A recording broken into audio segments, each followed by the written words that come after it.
Let's have a look-see at the phaser from the original and the best Star Trek. Or at least at a close doppelganger, the Master-Appliance Master-Mite heat gun. Here in this video I'll do an unboxing and an introduction to this heat gun, then a teardown, and then lastly a bit of testing and usage notes. The box it comes in is basic with a label. Layout and packaging inside is minimal. But for a made-in-USA tool, it's not very expensive to begin with. Corners are likely to be cut somewhere. Master-Mite's been made in the United States of America non-stop for over 60 years. Not many power tools can claim that heritage. Master-Appliance makes a variety of heating tools, including heat guns, torches, butane soldering irons, and hot air blowers. Once removed, and the bench stand can be clipped on to 3 different heights, and the heat shrink attachment can be slid on for stationary use. This arrangement immediately informs you as to this tool's intended use, heat shrinking in an electronic shop. Of course, its use could be extended to other heat gun applications as long as you mind its 500-watt output. Now, you never get a second chance to make a first impression, and after the lackluster unboxing, we're met with uncentered and poorly applied decals. Not decals. In the true north, we also call the last letter of the alphabet Z, not Z. So once again, in production for 60 years, there must be something right about this tool, and its reliability. This gun is rated for continuous use, and people have been using theirs for decades.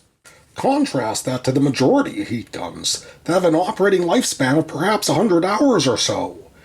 And Master-Appliance has all the replacement parts ready to order. In fact, you could buy all the parts separately and roll your own if that's what floats your boat. Even the clamshell case can be ordered separately. Let's say you drop your brand new gun off of a ladder and the case shatters into a million pieces. You could just buy a new replacement case. The clamshell case is a very hard and stiff plastic with absolutely no give.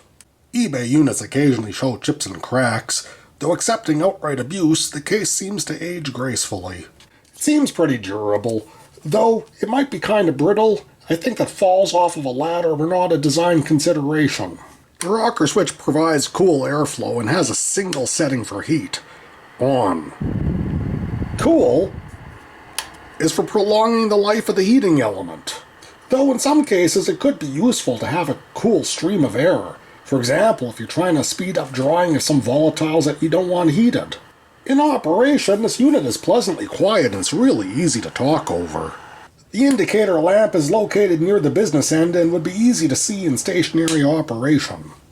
Power cables run to the mill, service junior thermoplastic, 18 wire gauge, which is more than enough for 700 watts maximum. 60-degree rating is a little bit on the low side, so you're going to want to be careful with that. 300 volt service junior, and well, I guess not everything is made in America. Flexibility's in lightweight, not bad, good for a heat gun. Here we see a stubby strain relief and a grounded plug for letting the leptons in and out. On top we see the vents as well as a tether point, and this prop that allows you to use this heat gun without the metal stand, just like so. However, it's a little bit wobbly in this position, and airflow might be reduced a bit, and that could potentially affect the lifespan of the heating element. If stationary use is your main goal, this stand that's included in the package is a very nice accessory. The heating element is external and has an aluminum shield, and it's removable with a single Phillips screw. Once the screw's out, the element just pops out with a click. Oh, what we can see are some little flakes of that brittle plastic on there. Inside we find a nichrome winding. It's a single winding. You can see the 2 terminals there for providing the leptons to make it heat up. And the cross members, as well as that silvery looking insulation paper, that would be mica, which is very heat resistant. And it's surrounding, or just inside, I should say, inside a steel heat shield. Now let's crack open this clamshell, and hopefully not actually crack that brittle plastic. Showing the age of this tool are varying lengths of fastener. Most modern tools try to get away with a single length for economies of scale. And inside we find an absolute archaeological marvel. Holy cow! Check that out. There is not a single electronical to be found in here, not even a circuit board. Man, now I know how Howard Carter felt. Let's start with the rocker switch. This here is a branded Molveno. It's a hairdryer switch. It's single pole, double throw. Here we got the hotline coming in from the AC. On the first setting, it turns on the indicator lamp and the motor. And the second setting, these are kept on, but additionally, this wire now goes to the heating element and turns that on. And up next, we have the indicator lamp. It's a Solico 1941, 125 volts, about a third of a watt. That suggests that it's probably an incandescent bulb in there, not an LED, maybe a neon bulb. Now here we see an HTI Tech shaded pole motor. These motors are really durable and long-lasting. It's because they're simple. They don't have any brushes involved. It's an induction motor. The magnetic field is generated by an electromagnetic alternating current that we see here in this coil. That alternating current causes a magnetic field that's transmitted by these laminated steel plates into and around the rotor of the motor. Because it's alternating current, the magnetic field is flip-flopping between north and south on both sides. And then in addition to that, we can see these little copper wires that are put into the laminations. What those do is they put a little bit of a delay in the magnetic field that's being passed to around the rotor. And what that does is it makes a little bit of a twist in the magnetic field that's flip-flopping. It not only flip-flops from north to south, but it does a little bit of a turn, a little bit of a twist. Because of that, these induction motors, the little shaded pole ones, they're not very powerful. They're only really useful for fans, because fans don't really require a lot of torque. Anything where you need torque, you generally need a brushed motor or something more sophisticated. In this case here, because it's low power, it's driving this blower. And in this end, we can see a few things. First of all, we see a ground, and this here is going to mount in the upper clamshell case and ground the aluminum shield of the heating element. And here we see the tabs for connecting the heating element. Those heating element tabs we saw, they just slide into there. And this is really cool. A bimetallic thermostat. No electronicals in here. Bimetallic, that's basically two different metals that are laminated together, and because of differential expansion, they'll bend based on temperature, and if it bends in the right way, it makes contact, and well, that gives electricity to the heating element. But if it gets too hot, and I presume that's what this is for, if it overheats, this will bend and release the contact, and it's a safety mechanism to prevent the element from overheating.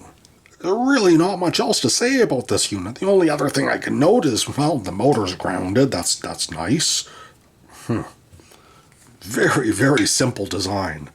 Not much in the way of markings on the insides of the plastic to tell me what they are, just this branding that we see here and a grounding mark. I really don't know what this is. It looks like ABS, but it's not as soft as ABS. ABS is usually, you can just feel with your fingernail. Do a little bit of a scratch test and see if there's any sort of glass filling. I kind of doubt it, but let's just see. Definitely not scratchy like glass filled, but I generally find that this test on ABS plastic, this slides like butter. This is a little bit scratchy, so I don't know what type of plastic this is. If you have any idea, let me know in the comments.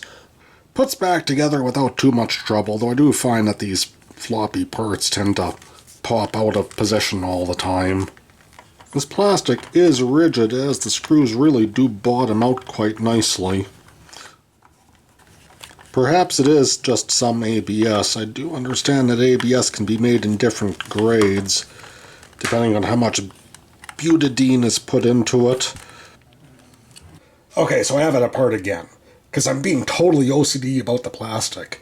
You might understand my obsession if you consider that this gun came to market well before the movie The Graduate. ABS, polycarbonate, most other common plastics soften below 200 degrees Celsius.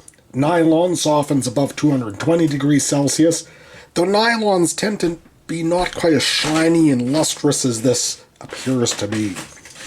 I doubt any high-tech plastic is being used, as this gun's been in production since the early 1960s, just when standard plastics became mainstream. A last possibility is that it's Bakelite. I doubt it, but if it was the case, that would make this tool a living fossil. Let's find out. Okay, here we go at 180 Celsius. Just lightly softening it. Next is 240 Celsius. Softening it even easier. Yeah, I would say that it is a run-of-the-mill plastic, probably an ABS. Let's put it through some paces. Here's some 1/4-inch polyolefin heat shrink tubing, 12 wire gauge splice. Pop it on, and from cold, let's see how long it takes to shrink this tube. Yeah, going now. Done. Next test, let's see how hot and dangerous that nozzle becomes. Put some masking tape on there so I can read it with my emissivity meter here. This here is our starting condition, and I hope I'm not going to end up with a sticky mess. Let's turn it on now for 1 minute. After 1 minute, our tip temperature is 65 Celsius. After 2 minutes, well, still about 670 Celsius now. And after 5 minutes, temperatures are about the same. That's pretty good. The bottom of the heat nozzle is about 55 Celsius. Like a hot cup of coffee to the finger. I wouldn't want to grab that end, though. And after 10 minutes of continuous operation, the thermostat is not tripped once. That would suggest that's only for safety purposes. The plastic around the nozzle is, well, it's just room temperature. It's not warm at all. Okay, let's see how this behaves electrically. We got 120 volts here, roughly. Put it on amps, 0. Put the fan on. The fan, internally, it's rated at 0.2 amps. It's pretty close to that. Translates into around 11 watts. Pretty low on power factor, only half. Induction motors aren't very good for power factor anyways. Let's put it back to watts and check out how much it draws with the heating element on. This heating element is nominally 475 watts. Let's see what it actually draws.